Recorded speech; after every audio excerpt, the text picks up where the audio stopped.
Exercise 8.2 का तीसरा question दिया गया है कि tan a प्लस बी बराबर कड़ी में 3 और tan a माइनस बी बराबर 1/कड़ी में 3। इसमें कहा गया कि a प्लस बी की वैल्यू 0 से बड़ी होनी चाहिए। a प्लस बी की वैल्यू 0 से बड़ी होनी चाहिए, लेकिन वो 90 के बराबर हो और नहीं तो 90 से छोटा। a प्लस बी की वैल्यू अगर a और b को जोड़ते हैं तो उसका मान 0 से बड़ा भी होना चाहिए, और नहीं 0 से या तो 90 के बराबर भी हो सकता है और नहीं तो 90 से छोटा। 90 से बड़ा नहीं होना चाहिए और 0 से छोटा भी नहीं होना चाहिए। उसमें कहा गया कि a जो होगा वो b से बड़ा होगा। a जो होगा कोण a b से बड़ा होगा। तो इसमें कहा गया a और b का मान क्या होगा। यहाँ पे व्हाट क्वेश्चन मार्क लगाया गया। इसका मतलब होता क्या, माने a और b बराबर क्या होगा। तो a और b का मान ज्ञात करना है। सबसे पहले हम इस पहले जो दिया गया tan a अनुपात, जो पहला दिया गया tan a प्लस b बराबर √3, ये पहला अनुपात दिया गया, इसको देखते हैं। तो जानते हैं कि जब इधर tan है तो इसको भी tan ही का कोई अनुपात, ऐसा अनुपात लेंगे जिसकी वैल्यू कड़ी में 3 होती है।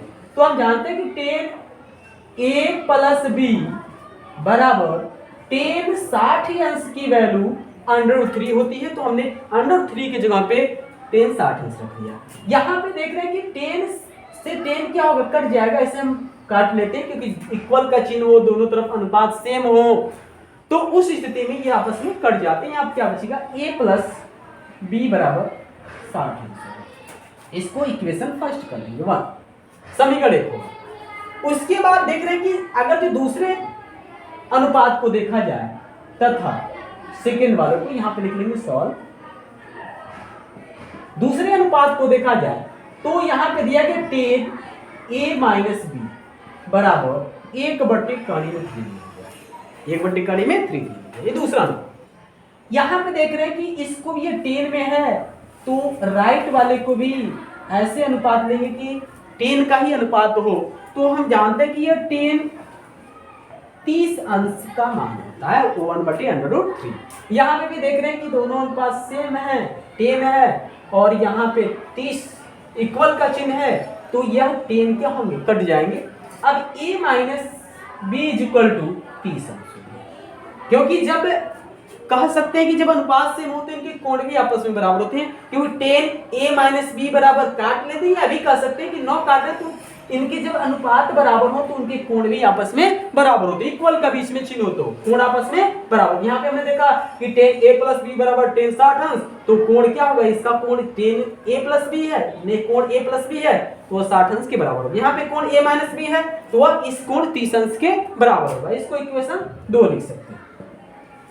अब हमने इसमें देखा कि a प्लस बी बराबर 60 अंश, a माइनस बी बराबर 30 अंश, ये एक समीकरण के रूप का हो गया। तो समय इसमें क्या करेंगे कि एक बार हम यह करेंगे कि इसमें a और इन दोनों समीकरणों को हल करके हम a और b की वैल्यू ज्ञात करेंगे। यदि इन दोनों समीकरणों को जोड़ा जाए, क्योंकि a प्लस बी बराबर 60 अंश, यहाँ a माइनस बी बराबर 30 अंश, यदि जोड़ते हैं तो यह b से b क्या होगा, कट जाएगा और a की वैल्यू माने a की वैल्यू निकल जाएगी। क्योंकि हम विलोपन विधि का प्रयोग करके इसको क्या करेंगे, सरल करेंगे। समीकरण 1 और 2 को जोड़ेंगे, समीकरण 1 और 2 को जोड़ने जब इन दोनों समीकरणों को जोड़ेंगे तो a प्लस बी बराबर यहाँ पे 60 अंश है, a माइनस बी बराबर 30 अंश है। इसको जब ऐड करेंगे, प्लस करेंगे, तो यहाँ पे देख रहे हैं कि माइनस वाले चिन्ह नहीं बदलते हैं, प्लस जोड़ने पर कोई चिन्ह नहीं बदलता है। यहाँ पे प्लस है तो प्लस हमने लिखा, प्लस है तो प्लस, यहाँ पे माइनस है तो माइनस, ये कट जाएगा, क्या होगा 2a। इस विधि को हम बोलते हैं विलोपन विधि। कौन सी विधि है, विलोपन विधि है। इन दोनों को जोड़ेंगे कितना होगा, 30 60 और 30 90 होगा। तो a बराबर, ये 2 को पक्षांतर करेंगे 90/2 होगा, a बराबर 45 अंश होगा, a बराबर 45 डिग्री। जब a की वैल्यू 45 डिग्री हो गया तब क्या करेंगे, तब हम a की वैल्यू समीकरण 1 में भी रख सकते हैं, 2 में भी रख सकते हैं। समीकरण 1 में a का मान समीकरण 1 में रखते हैं, समीकरण 1 में रखने क्यों रखते हैं, तो v की वैल्यू भी हमें चाहिए इसलिए।